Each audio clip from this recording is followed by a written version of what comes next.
வணக்கம் மக்களே, இன்றைக்கி நம்ம பார்க்க போகிற படம் என்னன்னு பார்த்தீங்கன்னா 2024 ரிலீஸ் ஆன சூக்ஷ்ம தர்ஷினிங்கிற ஒரு மலையாள படம் தான் பார்க்க போகிறோம். இந்த படம் இப்போது தியேட்டர்ஸில் அடிப்பொலியாக போய்கிட்டு இருக்குதுங்க. இன்னும் ஓடிடியில் வரல. இந்த வருஷம் மலையாளத்தில் ரிலீஸ் ஆன படங்கள்லேயே இந்த படமும் ஒரு மிகச்சிறந்த த்ரில்லர் படம்னே சொல்லலாம். சூக்ஷ்ம தர்ஷினிங்கிறதுக்கு ஒரு முழு மீனிங் என்னன்னா, முழு கவனத்துடன் சிறு விஷயங்களை கூட கூர்ந்து கவனிக்கும் திறமை அப்படிங்கிறது தான் மீனிங்கு. வாங்க மக்களே, இந்த படத்தையும் நம்ம கூர்ந்து கவனிக்கலாம். கூர்மையான அறிவு உள்ளவராகவும் வீட்டில் இருப்பது போர் அடிப்பதால் புதிதாக வேலை தேடி வரும் பிரியா தன் கணவர் மற்றும் குழந்தையோடு வசித்து வருகிறார்.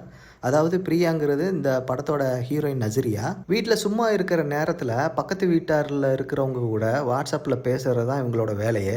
அதே மாதிரி இவங்க அக்கம் பக்கத்து வீடுகளை நோட்டம் விடுவதையும் இவங்க வழக்கமாக செஞ்சுட்டு வராங்க. அதே மாதிரி கொஞ்ச நாள் கழிச்சு இவங்க வீட்டு பக்கத்தில் மேனுவல்ங்கிற ஒருத்தர் புதுசாக வந்து குடியேறாரு. அவர் தாங்க இந்த படத்தோட ஹீரோ பசில் ஜோசப். அல்சைமர் என்கின்ற நோயினால் பாதிக்கப்பட்ட தனது தாயுடன் குடியேறுகிறாரு. அதே மாதிரி பக்கத்தில் இருக்கிறவங்க எல்லார் கூடயும் சகஜமாக நட்பாக பழகிறார் மேனுவல். ஒரு டைம்ல பாத்தீங்கன்னா மேனுவலோட அம்மா காணாம போறாங்க. அப்போ பிரியாவுக்கு பார்த்தீங்கன்னா மேனுவல் மேலே சந்தேகம் வருது.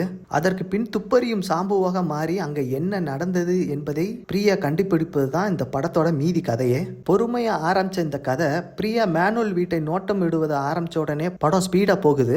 ரெண்டாவது பாதியெலாம் டாப் கியரில் செல்லுதுன்னே சொல்லலாம். குறிப்பாக பார்த்தீங்கன்னா பிரியா தன்னோட ஃப்ரெண்ட்ஸ் எல்லாம் கூட்டிட்டு மேனுவலோட காம்பவுண்டுக்குள்ளே குதிச்சு போவாங்க.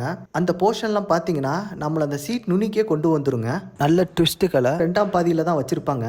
அதே மாதிரி சில இடங்கள்ல மூளைக்கு வேலை கொடுத்தோம், சில இடங்கள்ல டெக்னாலஜி சம்பந்தப்படுத்தியும் ட்விஸ்டுகள் அவிழும் விதம் மிக சிறப்பாகவே இருந்தது.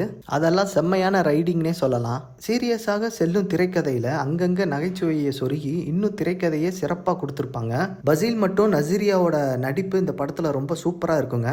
இந்த படத்துல பாத்தீங்கன்னா இன்னொரு கேரக்டரும் சூப்பரா நடிச்சிருப்பாங்க.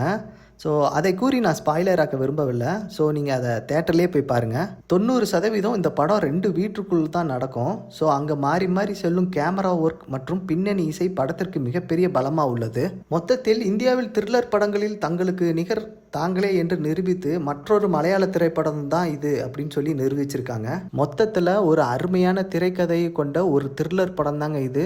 கண்டிப்பாக குடும்பத்தோட இந்த வீக்கெண்டு தேட்டரில் போய் பாருங்கள். மீண்டும் உங்களை அடுத்த வீடியோவில் சந்திக்கிறேன். நன்றி, வணக்கம்.